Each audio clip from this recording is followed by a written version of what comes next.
아마 많은 분들께서 야 어떻게 이런 얘기를 할 수가 있을까라고 이거는 진짜 너무하다. 예. 정진석 자유한국당 의원의 정진석. 네. 오호. 인데요. 예. 마이크를 갑자기 예. 들이대 주시네요. 정진석 밖에서 의원 안 써도 다 알아요. 네. 마이크 들이대라고. 네. 그러니까 그 사실상 이명박 전 대통령에 대한 검찰 수사가 초일기에 들어가면서 이명박 정부 당시에 정무수석을 지냈던 정진석 의원이 총대를 메고 예. MB 구하기에 나선 것 아니냐. 그러나 여의도 정치권에서는 이것은 똥볼이다. 이런 분석이 지배적입니다. 그러니까 지금 보면 말을 그렇게 하면 안 되죠. 근데. 그러니까요. 그래서 예. 민병도 의원 같은 분들도 이런 얘기예요. 어떤 말을 하셨어요, 정진석 의원이? 페이스북 읽어주세요. 네, 페이스북에서 그러니까 예. 구체적으로 나왔던 얘기는 제가 지금 정리된 문건을 밖에다 두고 왔는데 그래요? 네, 그러니까 구체적으로는 이런 거죠. 부부 싸움을 하다가 돌아가셨다 예. 뭐 이런 건데요. 그러니까 부부싸움 끝에 권양숙 여사는 가출을 하고 그리고 난 다음에 노무현 전 대통령이 스스로 목숨을 끊은 사건이다. 이제 이렇게 폄훼를 했는데요. 그런데 이게 어떻게 이명박 대통령 책임이란 말이냐. 그러니까 이제 이명박 전 대통령의 책임이라고 주장하는 것은 그 전에 박원순 서울시장의 이른바 이명박 정권 하에서 있었던 국정원의 뭐 민간인 사찰 그리고 블랙리스트 뭐 이런 여러 가지 문제들이 사실상 이것은 이명박 전 대통령 특히 이제 노무현 전 대통령에 대한 검찰 수사 있지 않았습니까? 예. 그것 자체가 모욕주기였다라고 이제 박원순 시장이 비판을 하면서 이명박 전 대통령을 고소하지 않았습니까? 예. 서울시와 박원순 시장의 이름으로 이명박 전 대통령을 고소한다. 뭐 이런 일이 있었는데 왜 박원순 시장이 이명박 전 대통령을 물고 늘어지냐. 그래서 이것은 정치보복으로 끝낼 일이 아니다. 뭐 이렇게 주장을 하면서 또 노무현 전 대통령을 끌어들인 거죠. 이러면서 이제 사자 명예훼손 얘기가 나오고 있고 오늘 유족이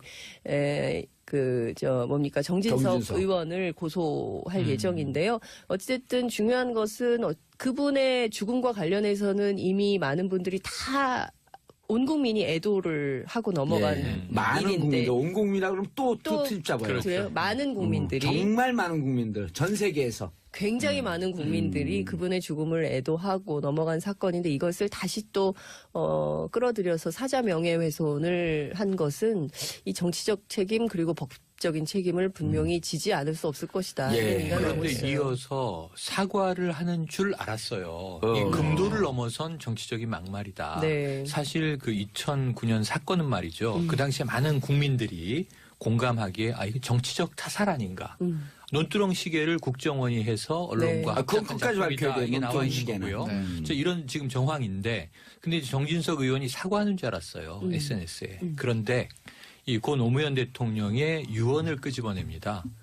누구도 원망하지 마라 라고 했는데 왜 원망하느냐라는 투로 사과를 하는 줄 알았더니 오히려 또 유언을 엉뚱하게 해석을 해요. 그 두 번째 공분을 또 불러일으킵니다. 그러니까요. 그 마지막 어제- 한 문장이 완전히 그래서 예. 그동안 MB 정권에서 벌어졌던 수많은 적폐에 대해서 묻어달라는 거냐 이런 반론이 네. 굉장히 많이 나오고 있죠. 그런데 저는 그 얘기를 듣고 그러니까 우리가 정치를 아는 기자들, 정치권 인사들이 이 눈높이에 문제가 있는 거예요. 그때 추모객이 연인은 1,000만 원 넘었거든요. 네. 그렇죠. 추모객 연인은 1,000만 원 넘었는데 정치를 아주 모르는 사람이 이런 얘기를 해요.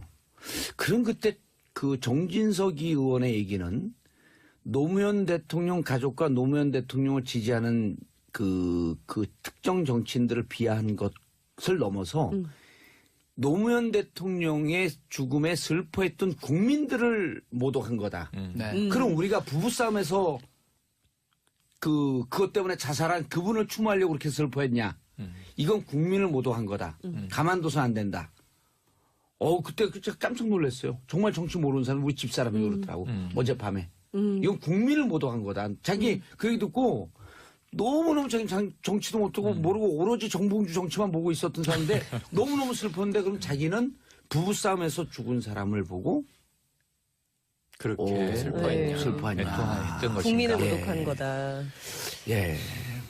지금 알겠습니다. 제가 보기에는 어찌됐든 정진석 의원이 왜 그랬을까에 대해서 이제 기자들이 쭉 추적을 좀 하고 있는데요. 아니 근데 이제 상당히- 지금 이게 우리가 다 아는 것 같지만 사실 정치권 공방에 대해서 소개를 좀 해줘야 돼요. 그러니까 제가 그 말씀을 좀 드리려고 너무 하는 우린 건데요. 잘한다고 생각하고 안 하면 예를 들었고 하태경, 장제원, 김경수 바로 이제 김경수 의원이 그랬잖아요. 사과 네. 필요 없다. 예, 타협 사과도 없다. 요구하지 않겠다. 그 예. 어떤 타협도 없다는 점을 미리 밝혀두겠다. 예. 허위로 고인과 유족을 욕보였다면 그에 따른 응분의 법적 책임을 지면 된다. 오. 이제 이렇게 응수를 했는데요. 예.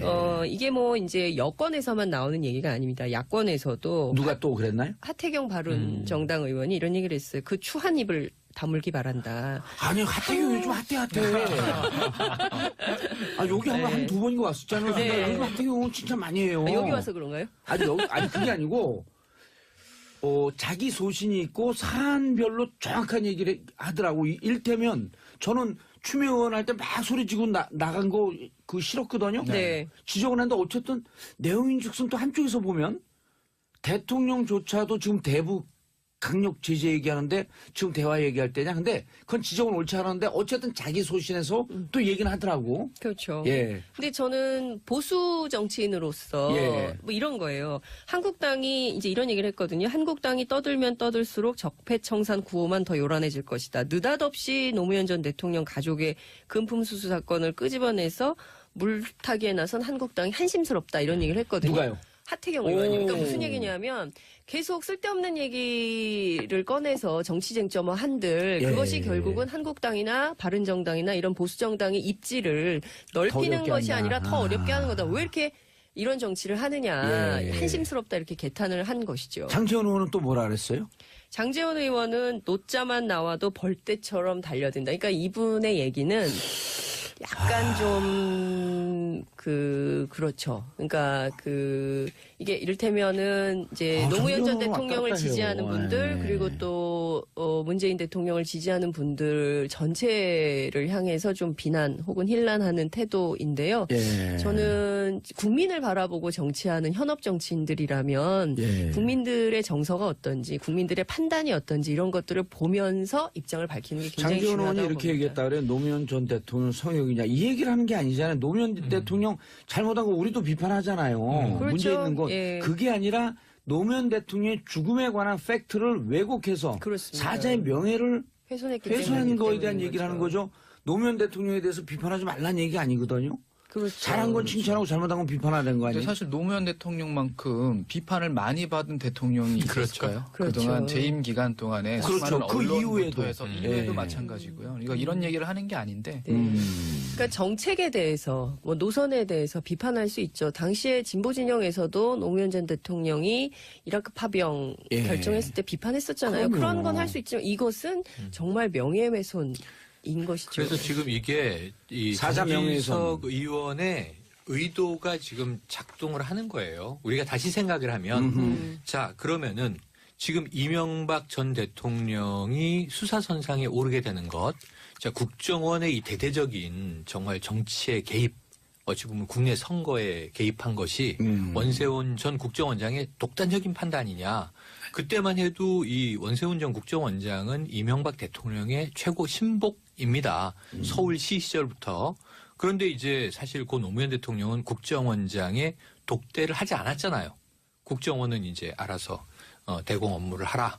대통령에게 보고하지 마라. 이랬었단 말이에요. 그 이후에 이제 국정원을 중심으로 벌어진 일에 대해서 당시 대통령이 책임이 있느냐 없느냐를 따지자는 합리적인 적폐청산의 지금 의혹 하나가 정치 보복이냐 이 논쟁에서 시작된 거거든요. 그렇죠. 근데 느닷없이 이미 벌써 뭐 이제 10년 다 돼갑니다. 지난해 8주기 지내면서 이제는 보내드리자라는 말을 해마다 하고 있는데 예. 또 다시 정치적으로 걸고 넘어지는 것이 이상한 온당하냐? 이거를 빨리 정리하고 지금 갈 길을 가야 돼요. 예. 네. 그동안 이런 그 사자 명예훼손 처벌받은 사례가 있나요? 네, 많이 있습니다. 특히 이제 많이 기억들 하실 텐데요. 조현오 전 경찰청장이 2010년 경찰 강연에서 이런 얘기를 했었어요. 아하. 노무현 전 대통령이 뛰어내리기 바로 전날 차명 계좌가 발견되지 않았느냐. 마치 그런 어허. 것처럼 이렇게 강연을 해서 이게 문제가 돼서 2014년 대법원에서 징역 8개월 실형을 살고 나왔나요? 예, 확정 판결을 받았고요. 오. 그리고 또 김경재 한국자유총연맹 아. 회장도 예. 작년 집회에서 뭐 노무현 전 대통령이 수천억 원대 불법 자금을 받았다. 예. 이런 그 허위 사실을 언급해서 지난 7월부터 현재 재판을 받고 있고요. 이분들 어. 아주 그래도 공손한 분들이에요. 형을 좋아해 실형. 갑자기 뒤져서 따라잡기 힘듭니다. 그러니까 뭐 이런 거예요. 올해 2월에도 2006년 노무현 전 대통령이 삼성으로부터 8천억 원을 거뒀다. 그리고 이거를 이해찬 전 총리가 주도했다. 뭐 이제 이런 얘기를 막 하는 건데요. 사실에 근거하지 않은 발언을 막 해도 정권의 호위하에 있으면 문제될 것이 없다라는 판단이 있기 때문에 그게 몸에 뱉구나. 그렇죠. 그러니까 막 용감하게 하는 거예요. 또 하나는 뭔지 아세요? 우리가 1952년 메카시즘. 네. 네. 네. 근거도 없고 증거도 필요 없잖아요. 국민들이 자기 지지자들이 그거에 열광할 땐 증거도 필요 없어. 아무 근거도 필요 없어. 오로지 주장만 있으면 되거든요. 네. 그런데 이분들이 보기에는 자기들 지지하는 20%는 기사 꼼꼼히 안 보거든요. 네. 자기들 주장만 헤드라인만 딱 나오는 것만 믿는 거예요.